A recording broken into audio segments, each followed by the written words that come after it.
अगर किसी का अश्विनी नक्षत्र में बर्थ है तो उसका भाई या बहन कोई एक तो होगा ही होगा, क्योंकि they are always two. Always two, ठीक है। और और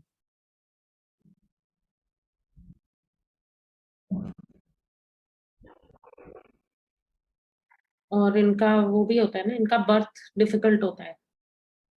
बर्थ डिफिकल्ट होता है, ठीक है। और इवन जो ये जो कॉन्सेप्ट है ना अश्विनी का कि भाई होंगे, नाम भी तुम देखोगे कभी कभार बहुत सिमिलर साउंड करेंगे। जैसे मेरे दो दोस्त हैं, दोनों का नाम, दोनों भाई हैं, अविरल अनिमेश, दो नाम, दोनों का नाम है, दोनों का लाइफ पैटर्न बिल्कुल सेम चल रहा है, ठीक है, अविरल अनिमेश। ओके। जुड़वा है और वो? हाँ, जुड़वा है वो, ट्विंस है? जुड़वा नहीं है, लेकिन जुड़वे से कम भी अच्छा। नहीं है, ओके। ठीक है। और हाँ, और बताओ क्या बता रहे थे।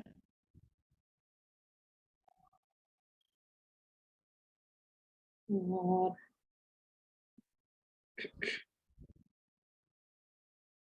तो ये वो होते हैं मतलब people who assist in transportation, assist in transportation, okay. और ambulance drivers, okay, ambulance drivers, conductors, train. Cabin crew. ये डिलीवरी पीपल, डिलीवरी वाले जितने भी लोग हैं। नहीं, बिल्कुल नहीं। है नहीं? वो पूरा खिचड़ी पका रहे मैंने क्या कहा।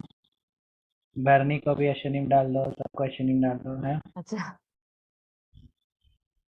रीजन है, लॉजिक है। लॉजिक लॉजिक मतलब जैसे हुक होते हैं, कुछ कुछ हुक्स हैं, उन हुक्स को पकड़ लिए। वो हुक्स जो तुमने को प्ले कार्ड्स दिए थे ना, वो प्ले कार्ड्स में हुक्स हैं। उन हुक्स को ध्यान रखोगे तो सब कुछ कनेक्ट होता चला जाएगा। तो उसमें वो योनि का सिंबल हुक है। वो हुक है हाँ। तुमको बाकी सारे चीजों का याद दिलाने का, डिलीवरी का, सेक्सुअलिटी का, सारी चीजें का याद दिलाने का वो हुक है। और वो भी बोलने में वो कौन सा न्यूरल एक्टिविटी है ये हमारी नर्व। दिमाग में, दिमाग में ये न्यूरल एक्टिविटी है। न्यूरल जो, और स्पेसिफिक जाएंगे तो क्या बोलेंगे। जो ये फिर हमने पढ़ा के बारे में डिस्कस किया था, तो फर्स्ट पढ़ा is your survival and that is unconscious, second survival या सर्वाइवल मोड, एंड सेकंड पढ़ा इज फॉर मतलब वो काम जो जिसमें ज्यादा कंट्रोल नहीं है। जिस पे ज्यादा कंट्रोल नहीं है, और पर वो जिंदा रहने के लिए चाहिए। तो ये अन पार्ट ऑफ ब्रेन है, बिकॉज सन के आने से पहले है 10 डिग्री सन एक्सॉल्ट होएगा, तो उससे पहले। हाँ, सेकंड पढ़ा इज ऑल्सो बिफोर 10 डिग्री, तो ये भी अनकॉन्शियस है, पर ये फूड रिलेटेड है। तो जरूरत रिलेटेड, मतलब food related in the sense कि शरीर को एक लिमिटेड अमाउंट ऑफ ऊर्जा चाहिए ही चाहिए।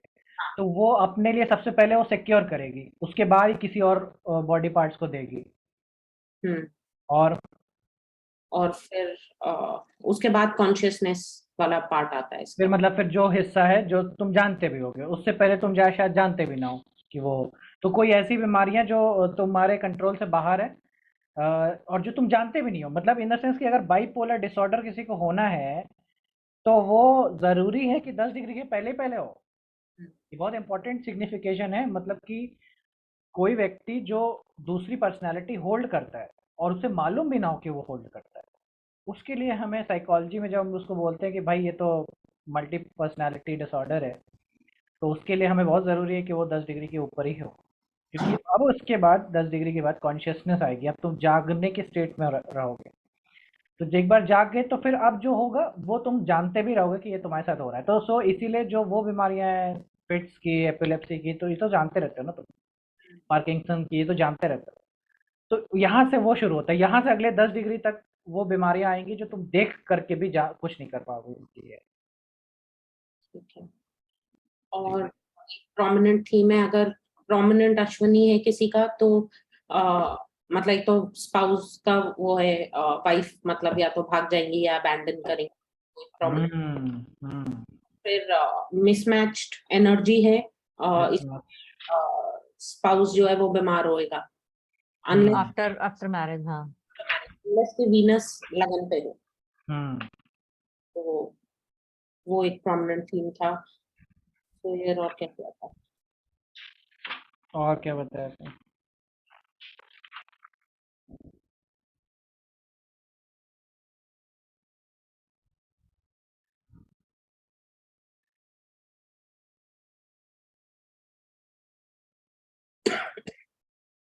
और क्या बताएंगे? और वो शक्ति के बेसिस पे हमने ये किया था कि इनको हैबिट होती है फास्ट फास्ट काम खत्म करने की। लाइक अगर फिफ्थ हाउस में होगा जो हम डिस्कस कर रहे थे, तो वो पढ़ाई अपना सिलेबस एक दिन में फटाफट खत्म करेंगे। और 10th हाउस में होगा तो वो काम ऐसे ही करेंगे, फटाफट एक दिन में रैप अप करो। हम्म, तो वो एक एनर्जी के बेसिस पे था। ओके। और बॉडी का भी energy system is governed by body का एनर्जी सिस्टम गवर्नमेंट एक्शन, बिल्कुल सही बात है। तो जो इसका रूलर दिया गया वो केतु को दिया गया है। Ketu is the ruler. तो ये बहुत बात समझने वाली बात है कि केतु को इसीलिए दिया है कि वो एक्सेस ना हो तुम्हारे वो हिस्से में, तुम्हें उसका एक्सेस ब्लॉक दो। क्योंकि विच एवर केतु जो एनर्जी होल्ड करता है वो ब्लॉक करके रखता है, उसको तुमको एक्सेस नहीं होता। ठीक है, तो ये बात भी जानना जरूरी है कि केतु को जो सर्टेन एरियाज दिए गए हैं उसमें एक बड़ा सिग्निफिकेशन है कि इसको तुम बहुत ज्यादा अपने तरीके से कंट्रोल नहीं कर सकते। ये अनकंट्रोलेबल चीजें होंगी तुम्हारे साथ में। अनकंट्रोलेबल मतलब इन द सेंस कि तुम्हारा इसमें बहुत ज्यादा कंट्रोल नहीं होगा। ठीक है, लाइक कि आग छूते ही तुम उसको रिफ्लेक्स करते हो, डर जाते हो, पेन चुभते ही तुम उसको मुंह से आवाज निकल ही जाती है। ठीक है, तो विच एवर एरिया में अश्विनी तुम्हारा लाई करने वाला है, वहां पे कई बार ऐसा होगा कि तुमसे चीजें हो जाएंगी और हो सकता है वो मिस्टेक हो जाए। तो ये भी एक प्रोमिनेंट थीम है कि वो तुम बस कर दोगे, तुमको कहोगे, अरे मैं तो ऐसा चाहता नहीं था होना। ठीक है, और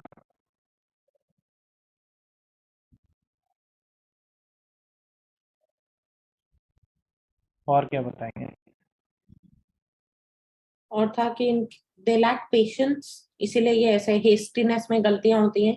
बिल्कुल, पेशेंस लैक करते हैं, हेस्टीनेस में बहुत सारी गलतियां होती हैं। इम्पल्सिव है, एनर्जी इम्पल्सिव है।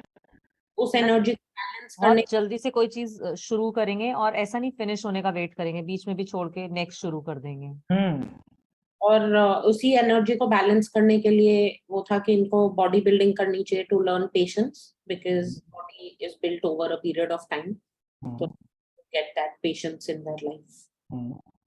ये एक था। फिर ईगो और स्टबर्ननेस बहुत होती है उनमें, प्रोमिनेंट। ईगो और स्टबर्ननेस बिल्कुल सन का है ही है। और उनको फेम और ऑनर चाहिए बेसिकली। फेमन ऑनर चाहिए चाहिए, बिल्कुल बिल्कुल। और बताओ, पहली स्टोरी क्या कहती है अश्विनी नक्षत्र की फर्स्ट पता की?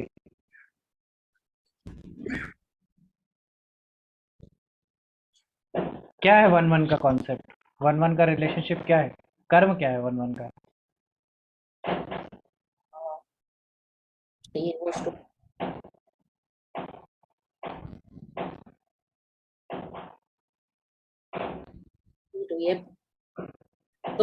तो ये मामा वाली स्टोरी थी या ब्राह्मण का सोना वाली स्टोरी थी?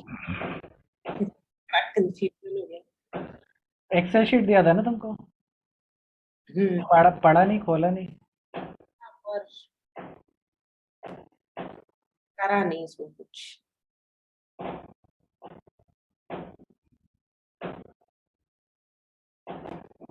कैसे काम चलेगा अगर कुछ करोगे नहीं तो? वो स्टोरी बहुत इंपॉर्टेंट है, इसको समझो कि वही एक ऐसा सोर्स है जो कर्म बताता है, और कोई तुमको कोई कर्म नहीं बताएगा। फिर वरना सब इल्यूजनरी ही है। हम्म। फिर समझ ही नहीं आएगा क्यों हो रहा है, क्या हो रहा है, काहे की, कैसे करें इसको सॉल्व।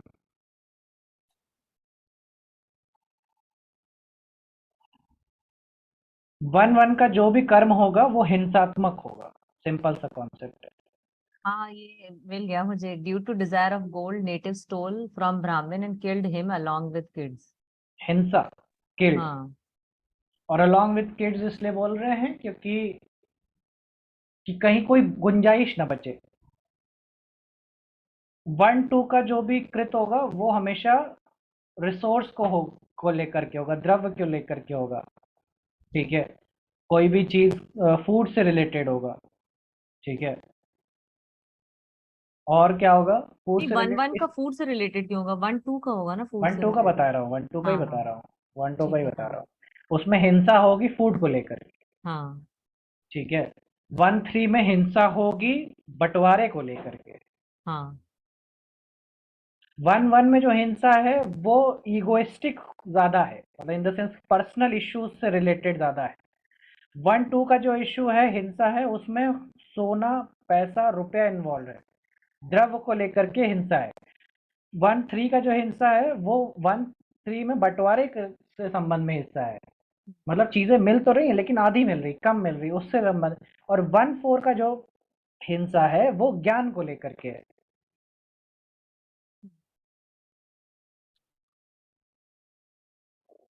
तुम लोग का खासियत छूटेगा नहीं कि आगे पढ़ते जाओ, पीछे झाड़ू पोछा लगते जाओ, ठीक है। इसीलिए what I have thought is you guys to do some work, वरना तुम लोग ना पूरा साफ सफाई हो जाएगा और at the end of the year कुछ नहीं होगा, ठीक है।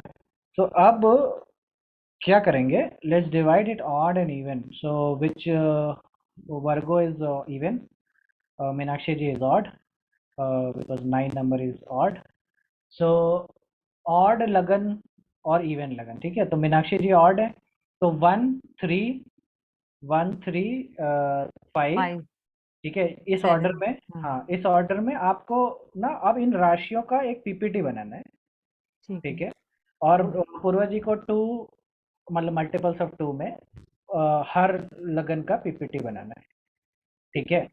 और उस पीपीटी में क्या होगा, पहले तो साइंस शुरू करेंगे, ऑब्वियसली साइंस से शुरू करेंगे, और ये चीज नक्षत्र में भी जाएगी, मतलब इन द सेंस कि whether you want you can start it from now, but next class में मेरे को फर्स्ट और 2, मतलब 1-2 का पीपीटी चाहिए। पीपीटी इन द सेंस, देखो मेरा इसमें स्वार्थ भी है क्योंकि वो पीपीटी से मैं आगे फॉरवर्ड पढ़ाऊंगा, लेकिन इसमें तुम्हारा भी कल्याण है। ये समझो कि तुम्हें वो पीपीटी बनाते बनाते बहुत सारा कुछ याद हो जाएगा, ठीक है। सो तुम्हें साइन से शुरू करेंगे, लगन से, कि भाई टॉरस अगर तुम शुरू कर रहे हो तो टॉरस के बारे में बताना शुरू करो, और टॉरस के बारे में हर कुछ बताओगे, और साथ में उसी पीपीटी में अंत के 5 स्लाइड में चार्ट रहेंगे तुम्हारे पास, 5-6 चार्ट्स उसी चीज को एक्सप्लेन करते हुए कि ये कैसे क्या है, ठीक है।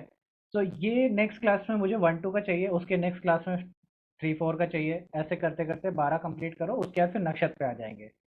तो इस तरह से अश्विनी का जो है वो ऑड वाले बनाएंगे, भरनी का इवन वाले लोग बनाएंगे, इन दिस वे, ठीक है।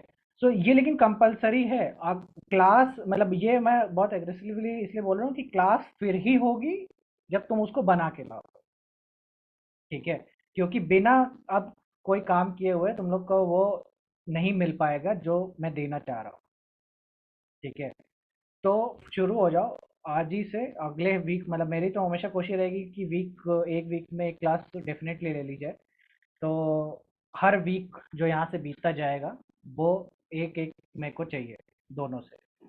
तो एक पीपीटी एरीज और टॉरस की अगले वीक में मेरे को चाहिए होगी, ठीक है। तो उसमें जो जो चीज़ें मैंने पढ़ाई है, जो जो चीज़ें पढ़ाई हैं, और उसको उसमें कोई भी चीज़ मिसिंग होगी तो वो डेफिनेटली मैं ऐड ऑन करूँगा। पहले उसको रिव्यू होगा, 5-10 मिनट उसको रिव्यू कर लेंगे कि भाई ये पीपीटी में सब कुछ कंप्लीट है, चार्ट्स है, सारी चीज़ें, सारी टेक्निक्स हैं, कोई टेक्निक्स छूट छूट नहीं रही हैं, वो करके उसको वो करोगे। और इसी तरह से नक्षत्र भी तुम्हारे हिस्से में, तो now you are the owners, ठीक है। ऑड इवन नक्षत्र अपना डिवाइड कर लो, जो लगन है उसी के हिसाब से तुमको मिला हुआ है, वो वहां से तुम्हें चीजें बताना शुरू करनी है, ठीक है। तो अब तुम आप भी से हर नक्षत्र पढ़ते पढ़ते ये पीपीटी बनानी है वैसे बना लो, नहीं तो बाद में बनाओ, कोई दिक्कत नहीं है, समझ रहे हो, कोई इश्यू। हाँ, तो अभी जो जोर जोर से मुंडियाँ हिला रहे हो, तो मैं तब हिलाऊंगा जब तुम लोग चार्ट लेकर के आओगे, तभी मैं आगे बढ़ाऊंगा, ठीक है। चार्ट मतलब इन द सेंस कि पीपीटी करोगे तभी बढ़ाऊंगा, क्योंकि अब वो चीजें बाहर है, मतलब इन द सेंस कि अब वो स्टेज नहीं है कि तुम लोग को फोर्स किया जाए कि पढ़ो करो ये करो। चलो भरनी बताओ, भरनी क्या है? शक्ति क्या है? भरनी की शक्ति क्या है? बियरिंग, वो बहुत प्रेशर बियर करते हैं। शब्द क्या है? शक्ति को शब्द से ही याद रखनी पड़ेगी। अपा भरनी शक्ति। हाँ, कौन सा भरनी? अपा अपा आ- भरनी। आपा भरनी शक्ति, हाँ, ओके। ये शक्ति का नाम। Power to bear, power to bear ये कहीं ना कहीं रिजेम्बलेंस है पेशेंस को लेकर के। किसके अंदर कितना पेशेंस है, कौन कितने देर तक किसी चीज के लिए अड़िग रह सकता है। और बताओ।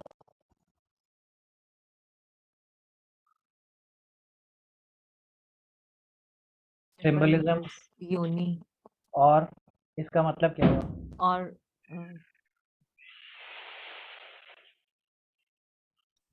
मतलब मतलब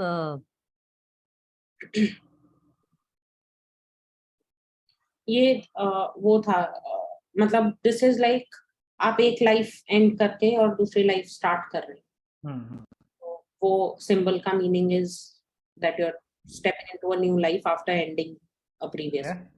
ओके। और इसके डीटी यम है। ओके, और इसका मतलब क्या हुआ? तो यम वाली क्वालिटीज होती हैं इनमें। These people are judgmental, they do not like to meet lot of people, they do not want to talk much.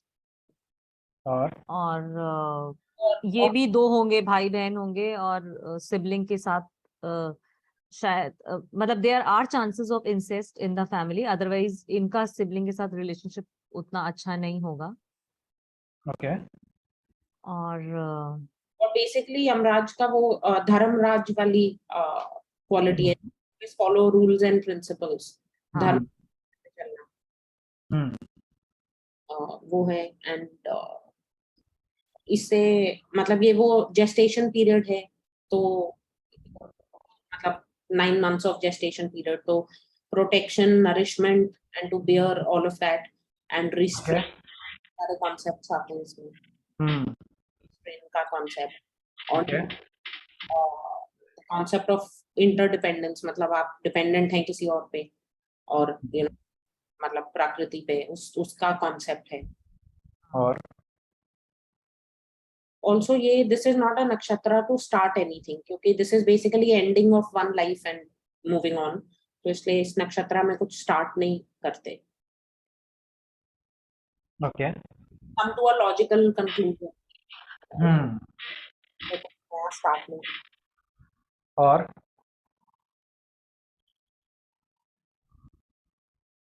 और इसमें देयर इज रुको, प्रोजेक्ट मीनाक्षी जी को बताया था कुछ। and they are very principled people, मतलब always want to follow principles। Okay. और जिन लोगों का मून अगर भरनी में है तो ड्यूरिंग प्रेगनेंसी शायद उनकी मदर्स को काफी प्रेशर, मतलब not per se physical pressure but mental या other kind of pressures bear करने पड़े थे। हाँ। Okay, but you can say कि भरनी इज द कर्म ऑफ मदर। हाँ। हाँ हाँ। हमने वो डिस्कस किया था, वन इज के भरनी इज कर्म ऑफ मदर, तो जहाँ ये प्लेस्ड है उस चीज, मतलब उस हाउस की जो सिग्निफिकेशन है, उस पार्ट ऑफ लाइफ में mother will help you understand, learn and overcome. Hmm. And फिर ये नेटिव का भी कर्म है बेस्ड ऑन मून की प्लेसमेंट फ्रॉम भरनी, इफ लगन का डिग्री इज कोइंसाइडिंग विद भरनी का डिग्रीज, तो फिर basis the distance native का कर्म है for mother, so there will be a choice where for example अगर 5th house में है तो native has to choose between maybe education or taking care of mother, तो वो एक मतलब दो राह आएगा जिसमें उन्हें एक रास्ता चूज करना पड़ेगा, where one side will be mother and the other side will be whichever house like moon is placed। Okay. और क्या है भरनी? कोई भरनी नेटिव व्यक्ति आए तो उसको क्या प्रिडिक्शन दें हम? क्या चीज है जो उसके लाइफ में होगी होगी?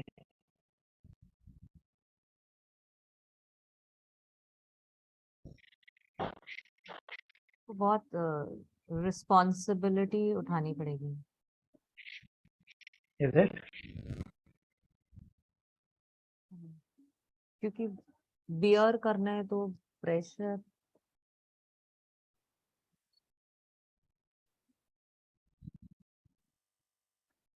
अगर प्रोमिनेंट भरनी वाला कोई है तो there is a theme of detoxification, तो ये बंदा मतलब वो क्लेंजिंग जूसेस और डिटॉक्सिफाइंग जूसेस और वो कंज्यूम करता है या वैसे वो खाता है। ओके। एंड अगर वीनस अफ्लिक्टेड है तो वी कैन फिगर आउट कि जाना ही नहीं है उधर, अभी तो प्लैनेट्स पे जाना ही नहीं है। पहले तो ये बताओ कि नॉर्मल सन्नाटा भरनी।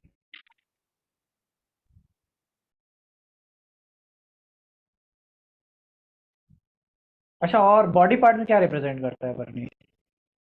Top of the head top of the head और सोल, पैर के फीट। हाँ हाँ।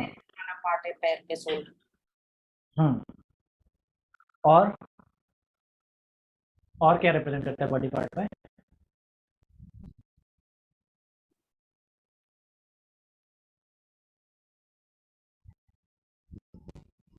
हेयर्स ना, हेयर्स बोला था। और रेडनेस भी होती है, मतलब वो एक रेडनेस ऑफ स्किन, आईज। हाँ, वो एरीज के साथ हर में होगी, मिलेगी तुमको। वो पित्त प्रधान व्यक्तियों में वैसे ही कॉमन है। बट हेयरी, तुम देखोगे प्रोमिनेंट भर नहीं होगा ना, this person are hairy person. मतलब इनके शरीर में काफी बाल मिलेंगे तुमको, कम नहीं होएगा वो। ठीक है, मेरा दूध वाला आता है। ठीक है, now the he is totally Bharani, मतलब वो सुंगाई देता है, मोहल्ले में घुसता है ना, वो सुंगाई देता है। ठीक है, कि वो आ रहा है। Non married, takes care of like ना buffaloes, spend a lot of time with buffaloes. ठीक है, and hairy person, not married, all those themes very coincide with his personality. आवाज, उसकी आवाज में बहुत ही दमक होगी। भरनी की आवाज ऐसी होगी ना कि आदमी डर जाए। It's the same voice that Yamraj holds when he will speak ना, you will know कि कौन है। so people who have a very unique voice with them, Parkinson का बीमारी होना भरनी में। ठीक है, धर्मराज युधिष्ठिर का चीजें हैं। ठीक है, Yudhishthir is very closely related. तो युधिष्ठिर ने एक श्राप दिया था ना अपनी माँ को। क्या श्राप था वो? युधिष्ठिर ने अपनी माँ को श्राप दिया था। ये हाँ स्टोरी नहीं युधिष्ठिर, सुनाई आपने। मैं सुनाई नहीं बट ओके। अच्छा, युधिष्ठिर जब महाभारत का युद्ध हो रहा था, कर्ण का वध हो गया था। तो युधिष्ठिर और ये सब लोग मतलब रात में वो जो लाशें होती हैं वो उठा रहे थे। तो उन्होंने देखा कि एक महिला जो है, जो युद्ध भूमि में रो रही है, और महिला ने बहुत सारे अच्छे वस्त्र पहने हुए। तो वो देखने लगे कि कौन महिला है, और वो कर्ण के उस पे रो रही थी। तो उन्होंने देखा कि उनकी माँ कुंती ही है जो वो रो रही है। तो युधिष्ठिर के पांव तले जमीन खिसक गई कि मतलब अब मेरी माता क्यों रो रही है। तो अर्जुन ने पूछा कि हे माता, आप ही क्यों रो रहे हैं, ये हमारे शत्रु के शरीर पे क्यों विलाप कर रहे हैं, इस राधे के शरीर पे क्यों आप शोक प्रकट कर रहे हैं। तो कृष्ण कहते हैं कि अर्जुन तुम रहने दो, तुम माता को अकेला छोड़ दो और चलो यहाँ से। तो बोले कि नहीं, युधिष्ठिर बोले कि नहीं, ऐसा कैसे हो सकता है, हम कैसे जाट दे दे माता को ऐसा छोड़ करके। आप वो मात बोलिए, मतलब वो कुंती से बोलने लगे कि माता कृपया बताइए कि ऐसा क्यों है, ऐसा क्या बात कारण है कि आप जो इस पे रो रही हैं, रो रही हैं, इस सूत पुत्र पे क्यों रो रही हैं। तो बोले कि ये सूत्र पुत्र नहीं है, है युधिष्ठिर, ये सूत्र पुत्र नहीं था। तो बोले सूतपुत्र नहीं था, तो फिर कौन है ये? तो बोले कि ये ज्येष्ठ कौन्ते है। This was a very common thing of. तो बोले ज्येष्ठ कौन्ते, तो बोले ये कैसे संभव है? तो बोले कि हाँ ये ज्येष्ठ कौन्ते है।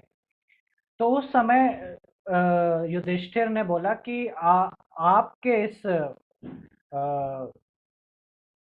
कह लो कि सीक्रेसी के वजह से, इस छुपाने की वजह से हमें ये महाभारत का युद्ध करना पड़ गया। ये इन लाखों लाखों सैनिकों ने आपके इस सीक्रेट का बलिदान चुकाया है, ठीक है। और आप ही के कारण मुझे आज अपने ही भाई की मृत्यु का शोक लग रहा है, पाप लगा है।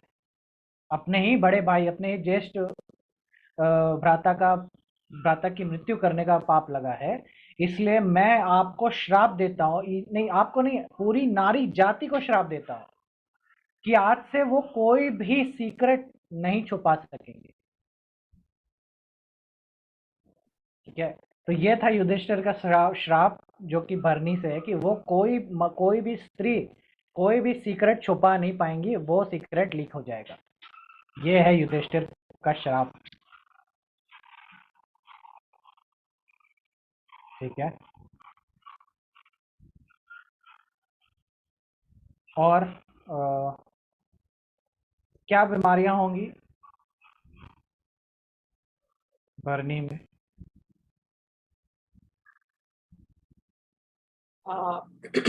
फिट्स एंड ट्रेमर्स, और पार्किंसन वाली जो आपने बताई। इसमें शेकिंग का वो है। शेकिंग का वो है। और बंदी, हाँ,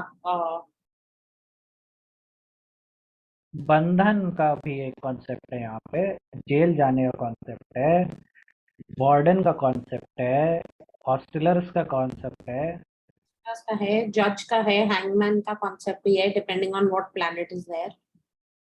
like Jupiter in Bharani will make a जज, Saturn in Bharni will make a hangman, और वो भरनी ही राहु का जन्म नक्षत्र है।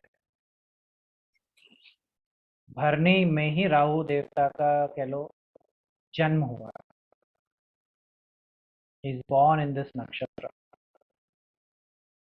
And that is why when, जब अभी का समय जो चल रहा है राहु भरनी में ही है, and you will see themes of Rahu coming up. जो वराह का अवतार है वो भी राहु का ही है, and this whole movie of Kantara is based on Varaha.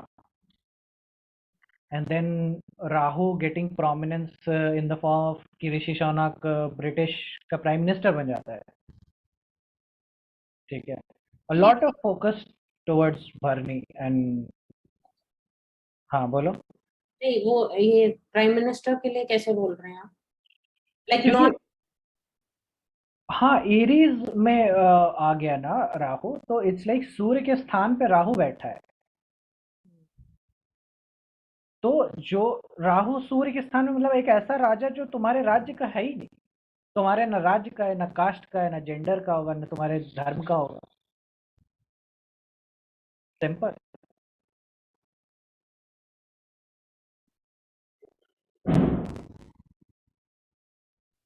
ठीक है, तो होल प्रोमिनेंस है, मतलब दिवाली पे ही होना है ये बात तो बहुत ही जग जाहिर थी। द मोमेंट ग्रैंड लगेगा उसी समय ये चीज हो जाती है, ठीक है।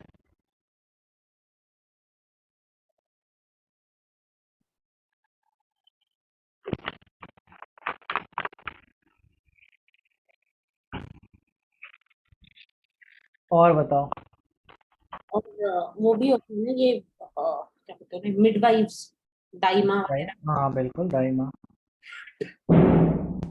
planet lord is Venus,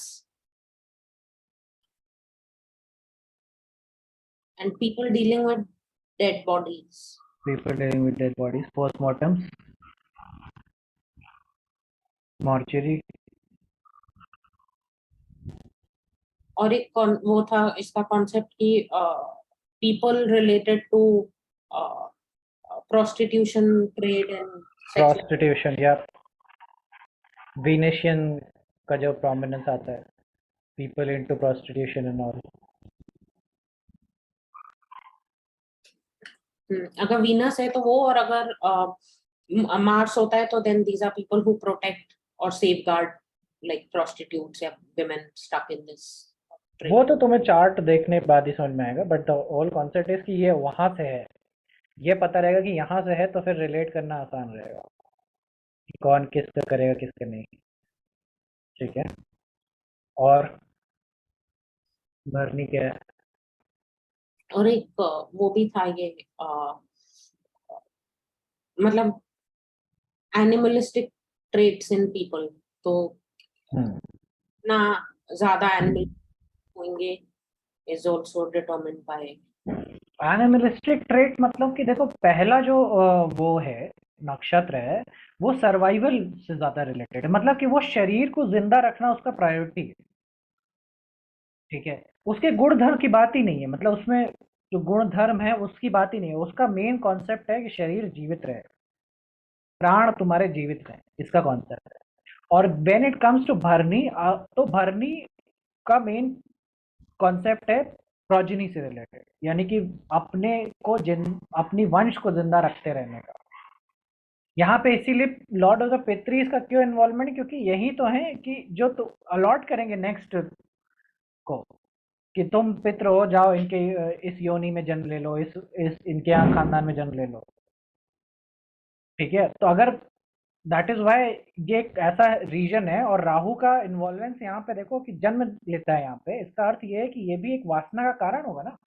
जहां राहु ने जन्म लिया नहीं, वहां वासना शुरू, वहां पे ऑब्सेशन शुरू, वहां से तुम भाग नहीं पाओगे, मतलब वो चीज अनकंट्रोलेबल हो सकती है।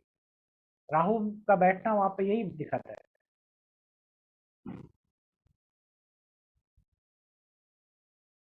और भरनी इसीलिए बोलते हैं कि 84 लाख योनियों के बाद का जो जन्म वाला कॉन्सेप्ट है, ऐसा कहना है कि जो पृथ्वी है उसका संहार और वापस से जो निर्माण हुआ है वो 84 बार हुआ है, 84 टाइम्स। सो तुम हर एक जन्म में 1 लाख बार कम से कम दूसरी योनियों से गुजरे होगे। तो तुम भले न कॉन्शियसली जानते हो, बट लेकिन अनकॉन्शियसली तुम्हारी सारे उन जीवों से एक कनेक्शन है, उन्हीं जीवों की शक्तियां हैं। हॉर्स की शक्ति है, अब इस योनि में तुम्हें दूसरे एनिमल की शक्ति मिलेगी, जो एनिमल बर्नी रिप्रेजेंट करेगा। ठीक है, तो इसी तरह से हर वो एनिमल की एक शक्ति तुम्हारे अंदर धीरे धीरे निर्मित है, और वो क्वालिटी की वजह से तुम्हारा माइंड फ्रेम डिपेंड करता है। तो जब बुद्ध अपने अंदर झांक करके ये कहते हैं कि मैं इस जन्म में कछुआ था, मैं इस जन्म में खरगोश था, या इस जन्म में मैं ऐसा मंगूस था, या मैं ऐसा वो था, तो वो उनको कोई दृश्य नहीं देख रहे हैं, वो किसी प्रकार के उसने, वो सिर्फ अपने सिस्टम के अंदर झांक के देख रहे हैं कि किसकी याद है, जेनेटिक्स लेवल पे उनको क्या क्या याद है, वो बस उसको एक्सेस कर ले रहे हैं। समझ रहे हो? तो ये बात है, भरनी में जो भी कुछ रहेगा वो बहुत ही तुमको परिश्रम, तप और बहुत रेगुलर, यानी कि इसीलिए नियम का फॉलो करना, नियम जो शब्द है वो आता है, रूल्स को फॉलो करना, इससे आता है। ठीक है, तो 3 अग्नियों में पहली अग्नि है जो प्राण अग्नि है, दूसरी अग्नि काम अग्नि है, और इसके बाद जो तीसरी अग्नि होगी वो ज्ञान अग्नि होगी। प्राण, काम और ज्ञान।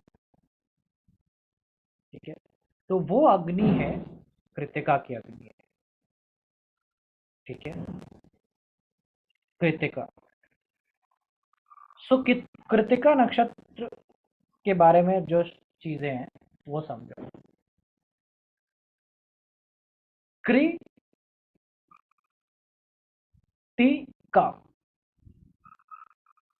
जो शब्द है ना, उसमें बहुत सारी चीजें छुपी होती हैं।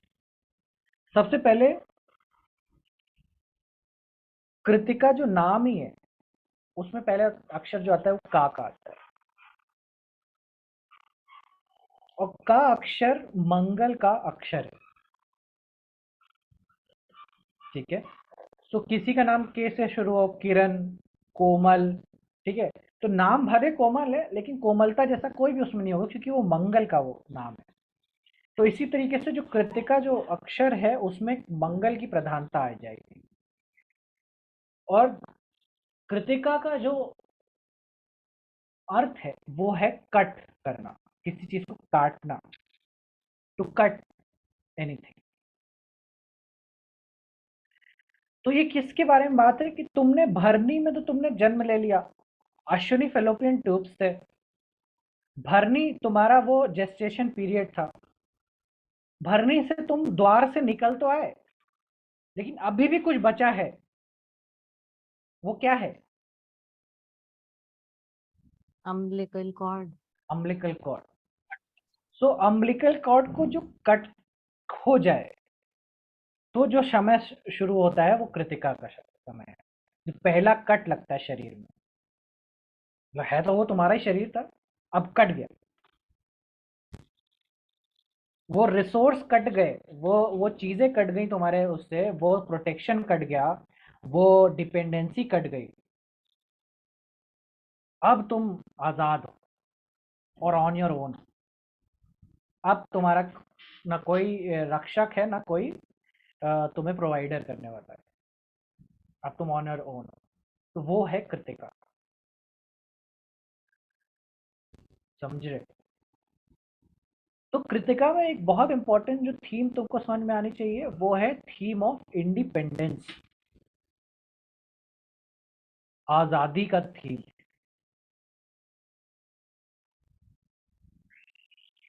ठीक है, तो इंडिपेंडेंस क्या है कि बहुत सिंपल चीज नहीं है। इंडिपेंडेंस से बहुत सारी रिस्पॉन्सिबिलिटीज तुरंत तुरंत आएंगी, बहुत सारी जिम्मेदारियां, बहुत सारी चीजें टेक केयर करना बहुत तुरंत आएगी। इसीलिए इस इंडिपेंडेंस का एक पार्ट तो एरीज के अंदर में है और बाकी 3 पार्ट टॉरस के अंदर है,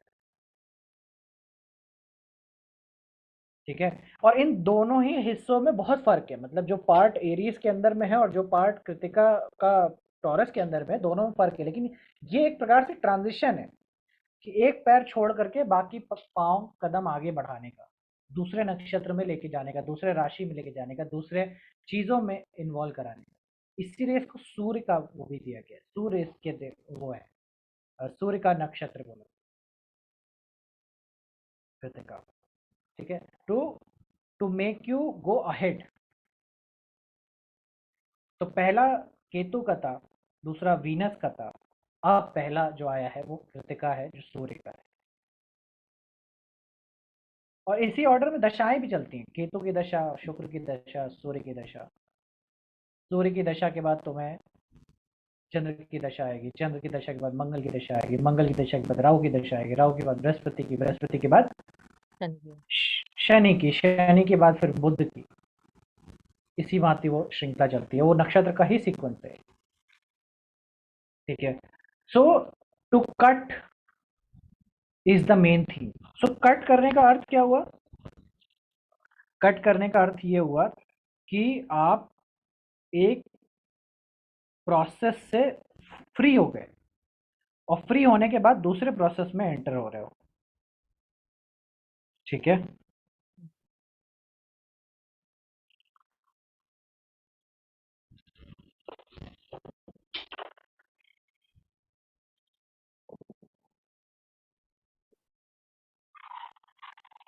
जो नक्षत्र इसको डिनोट किया गया एज अ स्टार के फॉर्म में, वो नक्षत्र का जो एरिया है वो दिखा देता हूं मैं तुम लोग को।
ये था एरीज,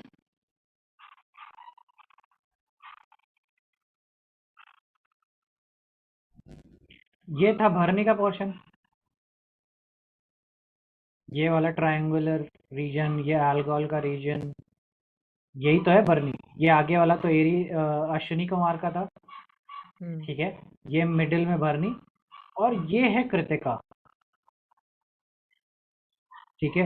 ये जो नक्षत्र है, मतलब जो रीजन तुम्हारा स्टार्ट होता है कहीं ना कहीं इस पॉइंट के आगे का, वो टॉरस में जो लाई करता है प्रोमिनेंटली, उसका स्टार्टिंग है, मतलब टॉरस का स्टार्टिंग है। टॉरस का तो मेन स्टार इधर है, लेकिन उसका स्टार्टिंग जो है वो कृतिका का है।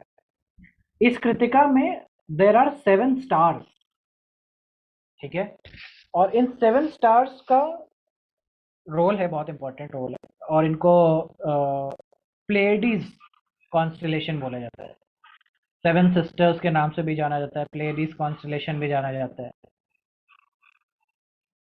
हम आएंगे इनमें कि इनके सिग्निफिकेशन माइथोलॉजी में कैसे डिफाइन किए गए हैं, लेकिन 7 सिस्टर का कॉन्सेप्ट यहाँ पे इन नक्षत्र का, कृतिका नक्षत्र का दिया गया है। इनके डिफरेंट डिफरेंट नाम्स हैं, और इस तरह से बुलाया गया है 1 2 3 4 5 6 7।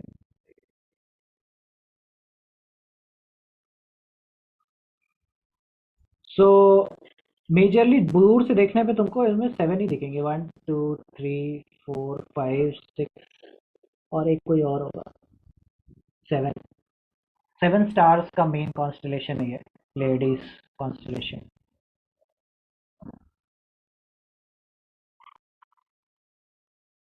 ठीक है।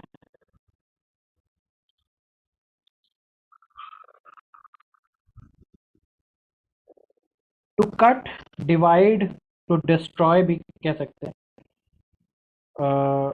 To be critical, to be critical, Krittika का बहुत जो पर्सनालिटी ट्रेट तुमको मिलेगा वो ऐसा होगा कि बहुत critical, critical in the sense कि वेरी शार्प, पूरा पता है कि एग्जैक्टली क्या बोलना है, क्या बोलना है, मतलब कोई बीच का बात नहीं है, एक्सट्रीम की बात है, मतलब ये होगा ये नहीं होगा, बात करता। This is how there speech will be very critical, speech will be very critical, मतलब कि सीधा जवाब, हाजिर जवाब, उसमें कोई भी शुगर कोटिंग नहीं, कोई भी पॉलिशिंग नहीं, ब्लंट दूसरा शब्द है जो कि कृतिका से जुड़ा हुआ है, blunt,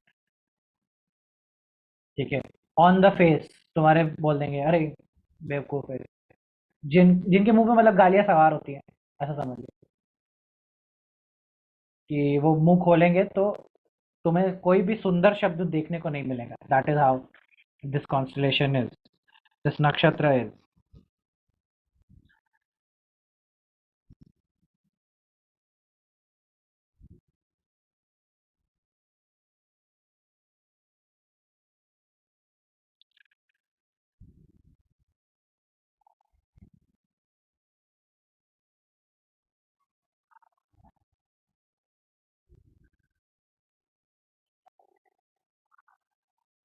this constellation is very closely related to अग्नि, अग्निदेव से रिलेटेड ये कॉन्स्टलेशन है। नक्षत्र के देवता तो कार्तिकेय है, कार्तिकेय भगवान है, और उन्हीं से रिलेशन में है अग्नि भी। अब स्टोरी सुनो, कार्तिकेय भगवान की जन्म की स्टोरी है ये, और ये स्टोरी में बहुत कुछ है जो कि कृतिका में तुम्हें समझ में आ जाएगा। मेन एसेंस कृतिका का यहीं पे है। अग्नि जो है वो ऋषि की, जो सप्त ऋषि हैं उनकी पत्नियों को मतलब डिजायर करते थे, ठीक है। He use to what he use to do was कि वो हर पत्नी को, उनकी अग्नि ऋषि की, सप्त ऋषि की पत्नियों को जा करके देखा करते थे, दूर से देखा करते थे छुप छुप करके, ठीक है। और ये बात जो अग्नि की पत्नी होती है स्वाहा, उनको अच्छी नहीं लगती थी, ठीक है। तो वो क्या करती थी, अग्नि की पत्नी, वो उस जिस जिस भी ऋषि की पत्नी को वो देखना चाहते थे, तो स्वाहा उन्हीं का रूप धारण कर करके उनके पास आ जाती थी और फिर उनके साथ वो मीटिंग करते थे और जो भी सीमन होता था वो इकट्ठा करते थे। उसके कुछ तो उन्होंने इस भांति 6 पत्नियों का कॉपी किया, इम्पर्सनेट किया, लेकिन जो लास्ट पत्नी थी जिनका नाम अहिल्या। अहिल्या नहीं, अहिल्या ऋषि की पत्नी नहीं है, वो दूसरी है। अ, एक पत्नी रह गई जिनका कॉपी नहीं कर सकते थे क्योंकि उनके अंदर तेज इतना ज्यादा था कि स्वाहा उसका कॉपी नहीं कर पाती थी। ठीक है, एक रह गया और एक रह जाने की वजह से जब वो उनको कॉपी करके आई तो वो उनका वो खुल गया, मतलब इन द सेंस खुल गया इन द सेंस कि पता चल गया कि तुम तो नहीं हो, ये बात जग जाहिर हो गई। तो वो जो 6 पत्नियों के द्वारा जो वो सीमन इकट्ठा करती थी वो जा जा करके वो गंगा जी में डाल देती थी। ठीक है, और वो गंगा जी में डालते डालते क्या हुआ, क्योंकि वो अग्नि का सीमन था, तो जब गंगा जी में वो इकट्ठा होता गया तो उससे जन्म हुआ कार्तिकेय भगवान का। ठीक है, कार्तिकेय भगवान का जन्म हुआ। तो अग्नि के 6 तेज के बराबर कार्तिकेय भगवान का तेज था। ये एक कॉन्सेप्ट वहां से आता है कि 6 टाइम्स पावरफुल देन अग्नि is the power of Kartikeya. ठीक है, अब एक तो स्टोरी ये है ऐसा अग्नि के साथ में, एक स्टोरी वर्जन दूसरा भी है इसी में जो कि शिव जी से रिलेटेड है। कहा जाता है कि शिव जी क्योंकि जो वृत्रा नाम का एक सॉरी वृत्रा नहीं, तारका नाम का एक असुर था। ठीक है, तो उसने देवताओं के ऊपर इतना तहलका मचा रखा था कि उसको कंट्रोल करना बहुत मुश्किल हो रहा था, तारका को। तो देवता लोग ने शिव जी से वो किया कि शिव जी आप कुछ करिए, आप ही के संतान से ही इसका वध होगा, ऐसा ब्रह्मा जी ने बताया। तो शिव जी ने उस समय अपना सीमेन दिया, एक अग्नि का वो दिया और बोला कि इसको ले जा करके कृतिकाओं को बांट दें। ठीक है, कृतिका मतलब वो ऋषि की पत्नियों को बांट दें और वो इनका पालन पोषण करें। बट वो जब लेकर के गए तो वो क्योंकि इतना हीटेड अप था, इतनी अग्नि थी कि उन कृतिकाओं ने उसको थोड़े समय के लिए अपने पास रखा, लेकिन उसको फिर तुरंत जल में बहा दिया शीतलता होने के लिए। तो वो गंगा जी में बहाया, तो गंगा जी ने फिर उसको एकत्रित करके उससे कार्तिकेय भगवान का जन्म दिया। इस तरह की भी एक स्टोरी है। ठीक है, इस भांति कार्तिकेय भगवान का जो जन्म हुआ, उन्होंने अपने से 7वें दिन यानी कि 7th डे में तारका का वध किया, एज अ सेना लेकर के गए और उसमें तारका का वध किया। और इसके बाद से फिर कार्तिकेय भगवान ने बहुत सारे युद्ध जो थे वो लड़ने लगे। एक चीज जो तुम देखोगे, जो कॉन्सेप्ट है यहाँ पे, वो है आईवीएफ का। मतलब वो संतानें जो नॉर्मल प्रोसेस से नहीं होंगी वो तुम्हें कृतिका के नक्षत्र में ही मिलेंगी। ठीक है, तो नॉर्मल प्रोसेस नहीं यानी कि आईवीएफ के थ्रू जो बच्चे पैदा हो लें, या जिन बच्चों में मदर का इशू हो, इन द सेंस कि मदर का कोई अडॉप्शन का इशू हो, इन द सेंस कि मदर का अडॉप्शन का इशू हो जाए कि किसने अडॉप्ट किया। क्योंकि क्या होगा कि जन्म कहीं और होगा, अडॉप्ट पालेगा कोई और।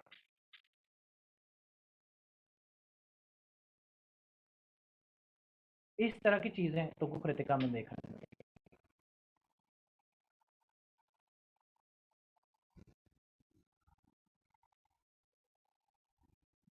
तो आई रिमेम्बर कि एक चार्ट आया था मेरे पास,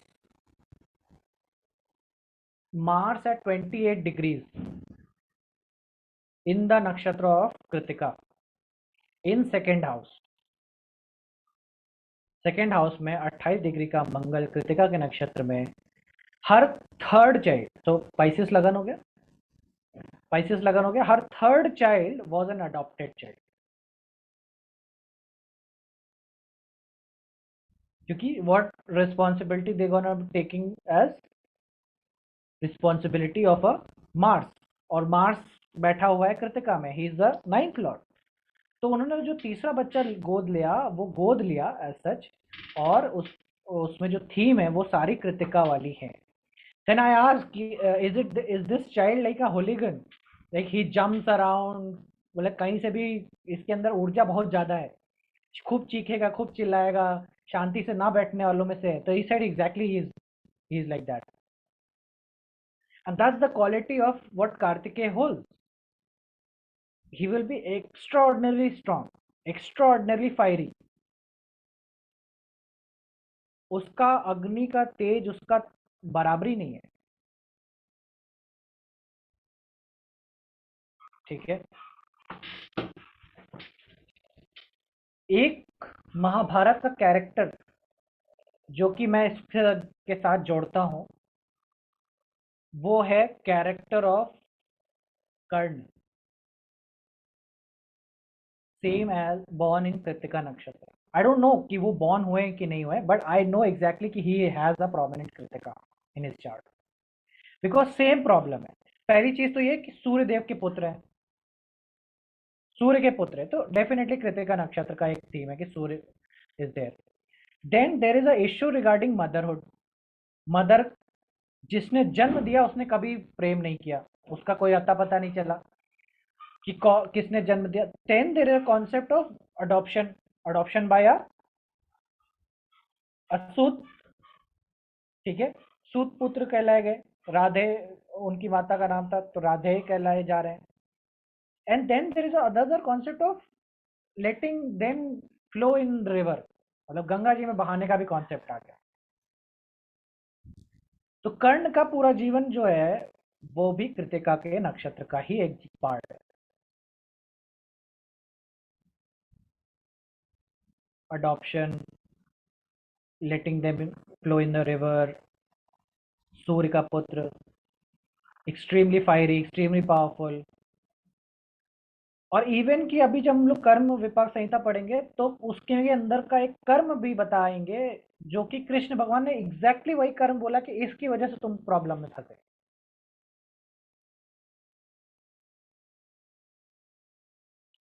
कृष्ण जी बोलते हैं, और जब कर्ण की मृत्यु हो जाती है तो कृष्ण जी से वो पूछते हैं कि मतलब ऐसा क्या किया, तो उन्होंने बोला कि गलत अन्न खाने की वजह से, तुमने गलत व्यक्ति के अन्न का भोज किया, उसके वजह से तुम्हारी बुद्धि भी वैसी ही हो गई, गलत हो गई, और उस गलत बुद्धि की वजह से तुम्हारे मुख से द्रौपदी के लिए गलत विचार, गलत वो चीज जन्म लिए, और उसी के कारण तुम्हारी मृत्यु हो गई,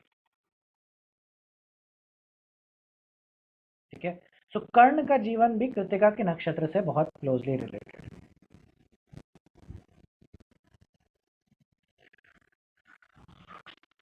अग्निदेव जो हैं उनका डिस्क्रिप्शन ऐसा है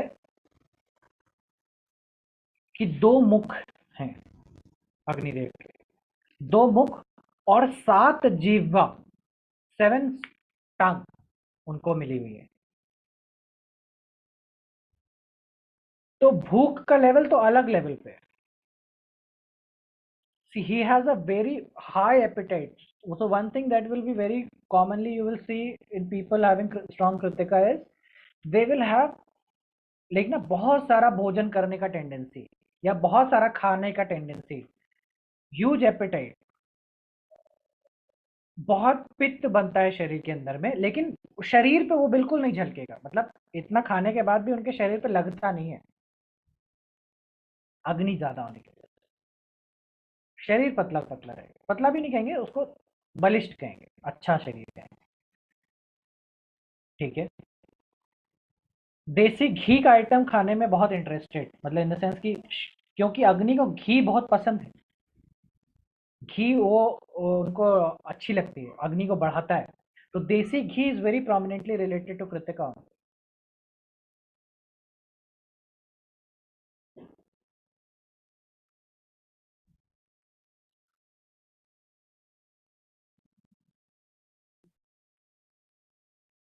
there's a story of Arjun and Agni. uh, and Indra. Arjun, अग्नि, इंद्र। तो क्या होता है कि महाभारत में जब हस्तिनापुर से अर्जुन लोग को जाने का कह दिया जाता है, उनको खांडव प्रस्थ दिया जाता है।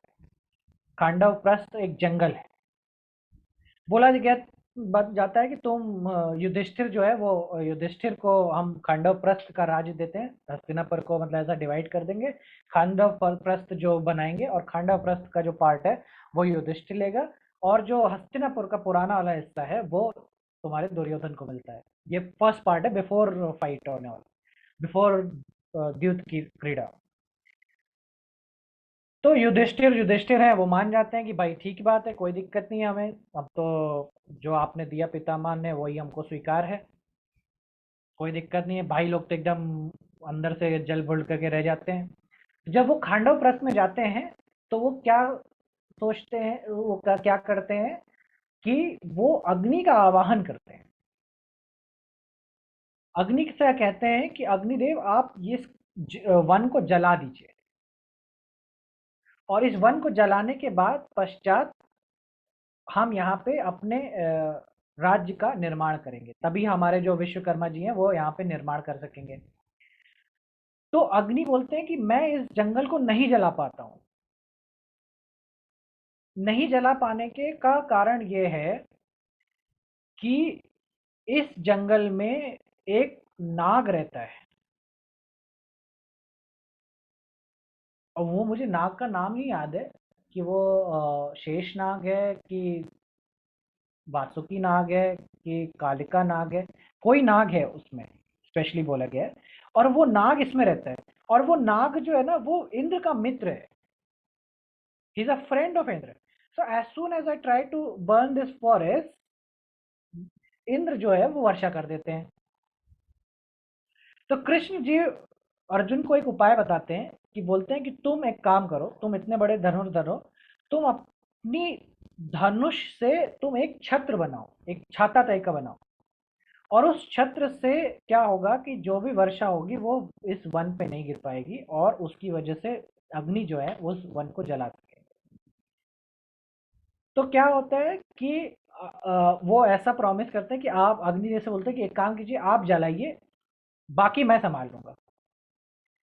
तो अग्निदेव कहते हैं ठीक है, कोई दिक्कत नहीं है, हम जलाएंगे बिल्कुल, क्योंकि हमें तो अच्छा है कि हम जितना ज़्यादा हम जलाएंगे उतना हमारे भूख शांत होगी, क्योंकि ये भूख से बहुत रिलेटेड नक्षत्र है।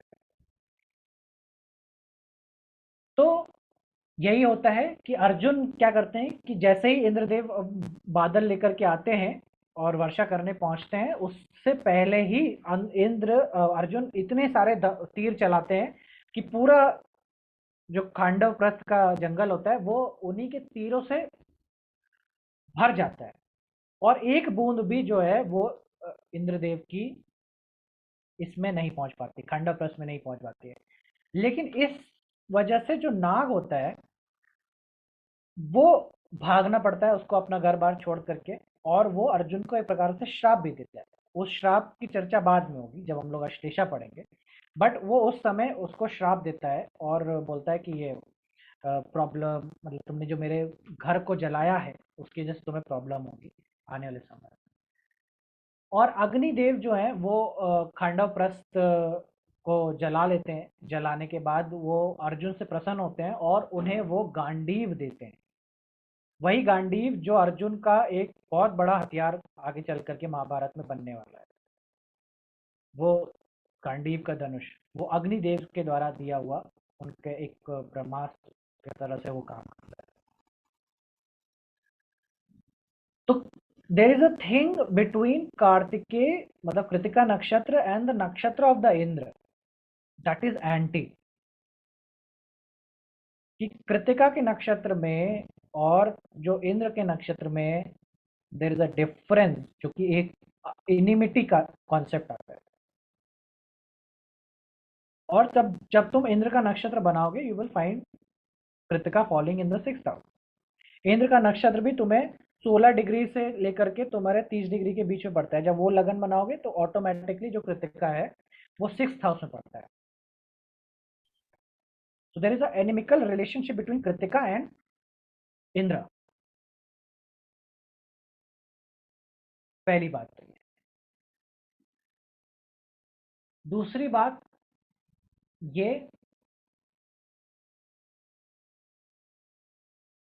कि अग्नि जो है, कृतिका नक्षत्र is very closely related to havan. हवन का बहुत इंपॉर्टेंस है अग्नि के लिए, क्योंकि जो भी क्या होता है कि जब भी कोई भी आहुति जो हम देते हैं उसमें प्राण का एक कॉन्सेप्ट है। डिफरेंट प्रकार की लकड़ियां लेने का, डिफरेंट प्रकार की आहुतियां लेने का, डिफरेंट कलर, डिफरेंट कॉन्फ़िगरेशन में पिट बनाने का, इन सब का बड़ा सिग्निफिकेशन है। इफ यू सी, तुम देखो कि एक जो जंगल तैयार होता है उसमें कई सालों लगते हैं, ठीक है, लेकिन एक बार फॉरेस्ट फायर जब लगती है ना, फॉरेस्ट फायर जब लगती है तो बहुत जल्दी वो जंगल तबाह हो जाता है, लेकिन it takes very less time to replenish for that jungle again. बहुत कम समय लगता है। मतलब अगर पूरा जंगल तैयार होने में स्क्रैच से अगर तुमको देखा जाए तो वो शायद 15, 20, 25 साल लगेगा, लेकिन एक बार जले हुए जंगल को वापस से रिवाइव होने में मात्र 3 साल का वक्त लगता है। तो ऐसा क्या है कि वो जंगल इतनी तेजी से रिवाइव हो जाता है? द होल कॉन्सेप्ट इज कि जब वो जल रहा होता है, कोई एक वृक्ष जलता है, तो वो अपनी प्राण ऊर्जा अपने आजू बाजू वाले पौधों में, पेड़ में, जमीन में वो दे देता है। इसी वजह से जो वृक्ष जब आते हैं तो वो ज्यादा तेजी से उस प्राण वायु की वजह से, प्राण अग्नि की वजह से बहुत तेज ग्रो करते हैं। उनका ग्रोथ एक्सपोनेंशियल हो जाता है। और ये बात ऋषि मुनियों को जो समझ में आई, तो इसीलिए उन्होंने हवन करने का कॉन्सेप्ट रखा। डिफरेंट लकड़ियों में डिफरेंट प्रकार की प्राण ऊर्जा है, और जब हम उसको उसकी अग्नि को जलाते हैं, उसको प्रज्वलित करते हैं और कुछ प्रकार की समिधा को डालते हैं, तो एक प्राण ऊर्जा जो है वो हमारे भीतर, जो जो भी यज्ञ कर रहे हैं उसके इर्द गिर्द में, हमारे भीतर वो बसना शुरू हो जाती है। इस वजह से हमारे अंदर का जो ग्रो करने का जो टेंडेंसी है वो एक्सपोनेंशियल हो जाता है।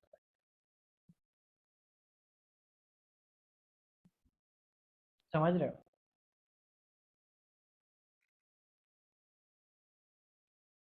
कितना फैसिनेटिंग है ना कि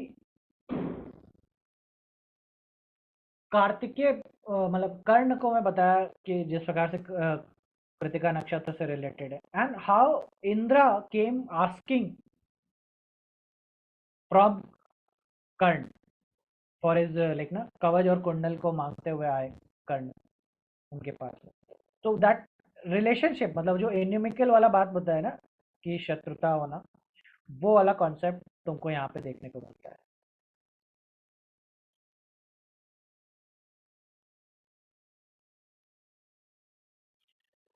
एक बुनियादी चीज जो समझ में आती है यहाँ पे कि तुम्हें अगर इंद्र, यानी कि इंद्र के नक्षत्र में जो भी अगर कोई प्रॉब्लम है तो वहां पे फंसे हो, ठीक है, तो उसके लिए जो उपाय है वो हवन से होगा। ये एक उपाय मिला, तुम्हें एक रेमेडी मिली कि अगर तुम्हें इंद्र के नक्षत्र में कोई प्रॉब्लम हो रही है तो उसके अपोजिट एंटी वाले नक्षत्र के गुण को रखो, तो तुम्हें हवन करके उस चीज का सलूशन मिलेगा। ठीक है, तो ऐसे रोग जहां पे तुम फंस गए हो, वो रोग का कोई सलूशन नहीं हो रहा, वैसे रोग को ठीक करने के लिए हवन करना पड़ेगा।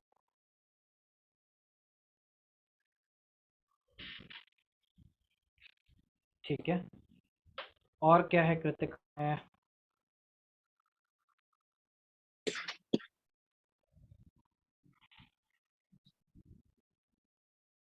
तो जो हम कर्म विपाक संहिता पढ़ रहे हैं इसके साथ, उसमें तो वो हर नक्षत्र में हर रेमेडी हवन की दे रहे हैं।